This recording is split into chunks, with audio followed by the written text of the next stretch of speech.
So I'm sitting down recording this, and my voice could be so much better than it is.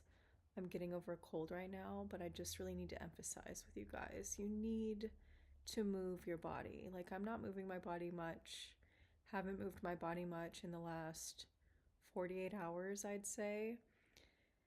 And I am getting over a cold, but it's like my body is just telling me that now that the cold is like that I'm overcoming the cold, that I need to just get up and move. And like you can't really take a day off, even on your gentle days when your body is recovering. I don't want you to just sit stagnant all day and do nothing. You really should be doing gentle stretching and something like moderate every single day. Maybe take maybe do that like 4 times a week, 5 times a week if you're working up to it. And I'm not a pro athlete, right? But I do move my body. And I love going on 40-minute walks. I feel like those are really helpful. But for me, it's not enough. Like my face is still really puffy. And I obviously need to be hydrating even more than I'm hydrating. And I'm noticing it in my face.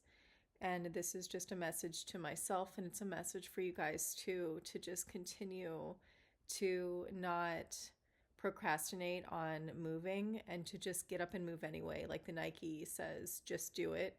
And I'm not really promoting Nike here, but the concept is just do it. Like you have to get up and move even if you don't feel like it, because if you don't feel like it and you don't do it, you're going to feel so much worse than if you were to have gotten over that slump in your mind that says that you don't want to do it, to get up and just do it. And then your mind and your body are going to feel so much better in the long run.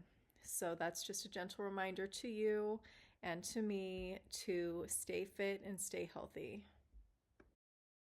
Now, it's really hot here by like 11 a.m. It gets hot. So if you can, try to move early in the morning, like within the first 30 minutes of you getting up.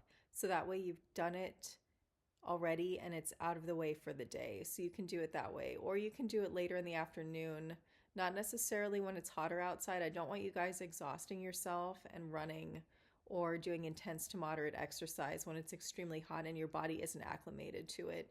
Now, if you're strong and you've been doing that for a long time and you're very heat resistant, then okay, go for it, I'd say. But please, if you're just starting out, I don't want you guys getting heat exhaustion by any means, so make sure that you're staying hydrated also. But again, this is just a gentle reminder to keep it moving. What I've done here in my loft spaces is just put a mat, like a really large mat, not just like the stretching mats that they have, but I have a mat that's like twice as wide as that one and a little bit longer than that one. I'm not going to show it to you guys for privacy purposes because I don't feel like showing you guys my space, but that's what I have, and it's really helpful for doing longer, intense workouts. So there is a space for doing the gentle stretching, and then there's a space for doing the moderate Pilates. That's what I like to do. And I also like to do elliptical and running. Other forms of exercise, like do a form of exercise that you really enjoy, because if you're going to be doing an exercise that you hate, then it's just not going to be worth it. Like I love running, for instance. I don't love starting running some mornings, but I get over that slump, and then again, it's just the concept of just do it, like get up and just go. Sometimes I'll start off with a little bit of a walk before I start into a jog and then a full run. And then the other thing that I like to do ice skating, and that's a little bit more costly, right? But you have to do a sport that you love, right? I'm not really into sports, right? So maybe it's not even a sport that you love, but it's an exercise that you love. So I'm not really doing a sporty exercise, but I'm doing something that's very like not in a group. So instead of doing something in a group, I'll just do something by myself. And that's the way that I personally like to exercise. But you could do volleyball, you could do badminton. Actually, I really love badminton.